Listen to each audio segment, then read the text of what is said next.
Hi, welcome to Dig Into China. I'm Dong Sheng. In mid-May, a significant political event regarding China made headlines across mainstream American media. On May 14th, the Biden administration launched a new round of tariffs against China in a trade dispute. The next day, President Biden addressed the media, revealing a statement that surprised many. He recounted a moment where he had spoken directly to Xi Jinping, leaving the Chinese leader momentarily speechless and unable to reply. This incident has left public opinion quite stunned.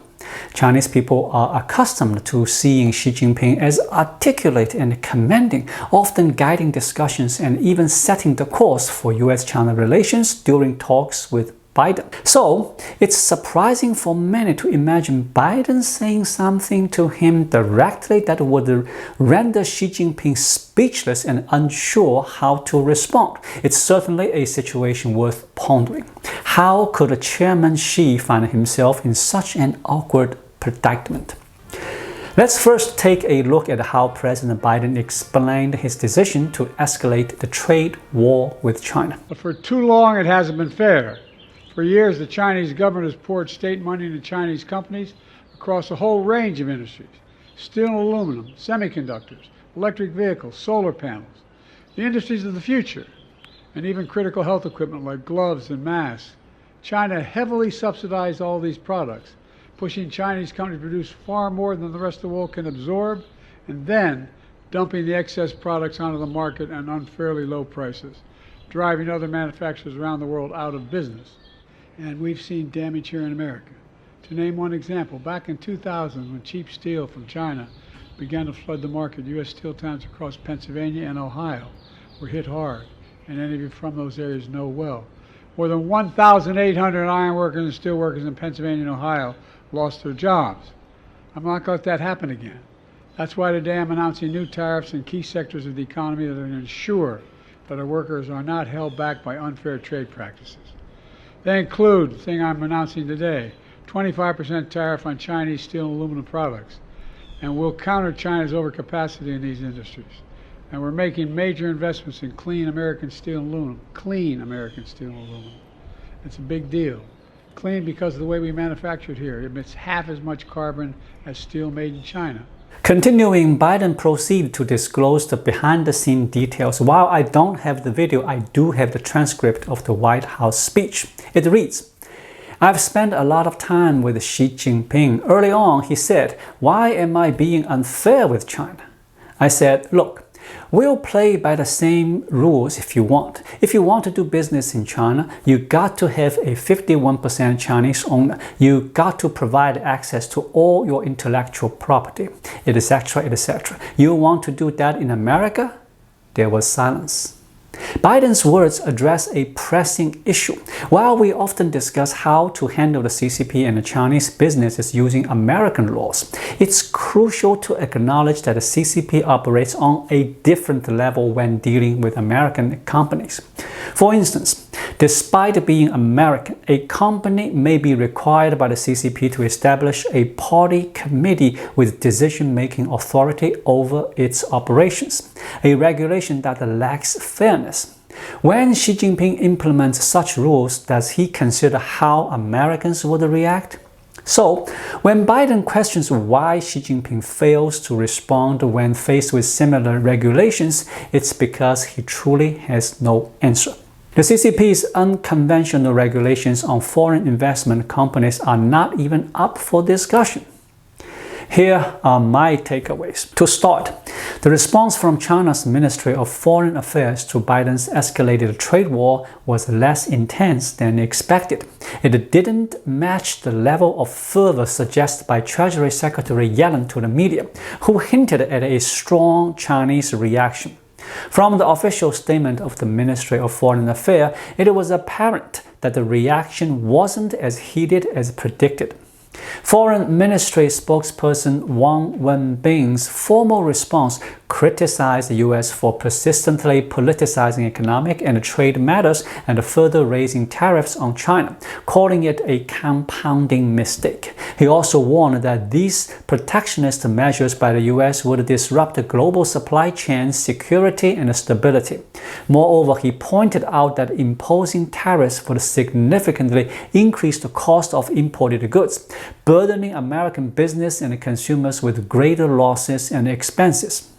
According to estimates by Moody's Analytics, American consumers bear 92% of the cost of increased tariffs on China, resulting in an additional $1,300 in expenses per American household annually.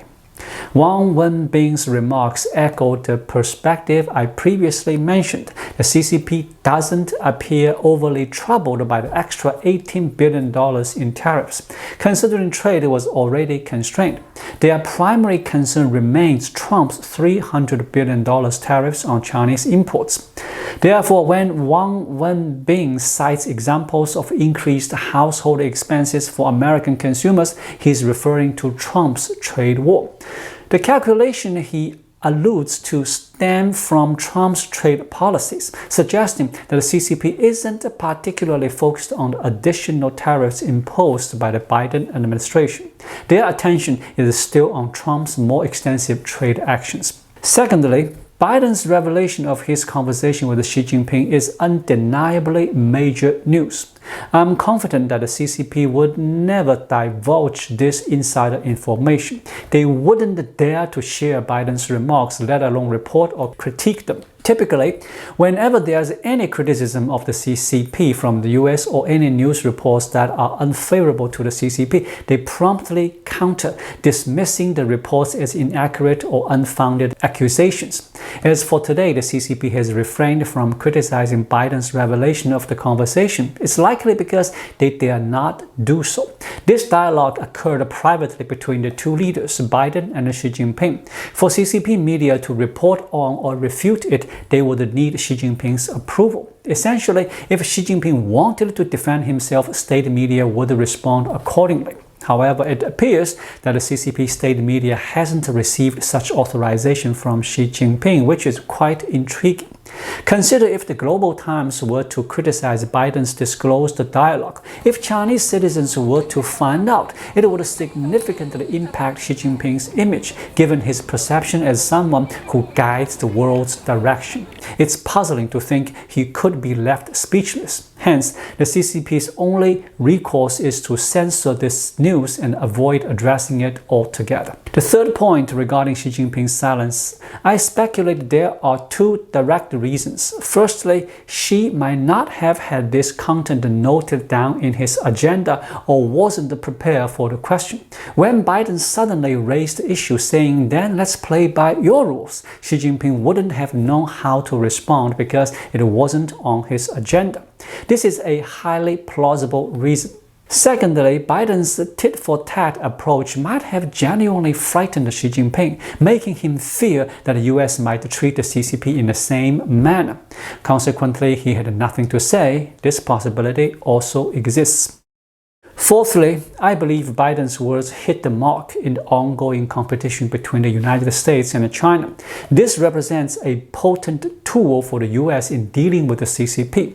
Applying the principle of reciprocity to address the differences between the two countries could simplify many complex issues. Take the case of TikTok, for instance. If reciprocity were applied, the solution would be straightforward. In China, a simple directive from the CCP could immediately restrict access to platforms like Facebook, Instagram, or X platforms on Apple devices without legal proceedings or court interventions. Similarly, if reciprocity were applied, the US ban on TikTok would be logical and uncomplicated. It wouldn't involve cumbersome process such as presidential executive order, legal challenges in court, or legislative procedures in Congress, which could still lead to further legal disputes even after laws are enacted. There are other bizarre restrictions in China. For example, the restrictions on Tesla electric cars in certain areas, such as government offices, airports, and train stations. Additionally, Chinese exporting companies benefit from exporter tax refunds and subsidies. If the US were to reciprocate using the principle of reciprocity, this dispute could be swiftly resolved. Thus, Biden's revelation should be acknowledged seriously. It's not merely rhetoric, it's a practical approach to dealing with the CCP. The principle of reciprocity was initially advocated by then Secretary of State Mike Pompeo during the Trump administration as a means to address the rifts between the US and the CCP.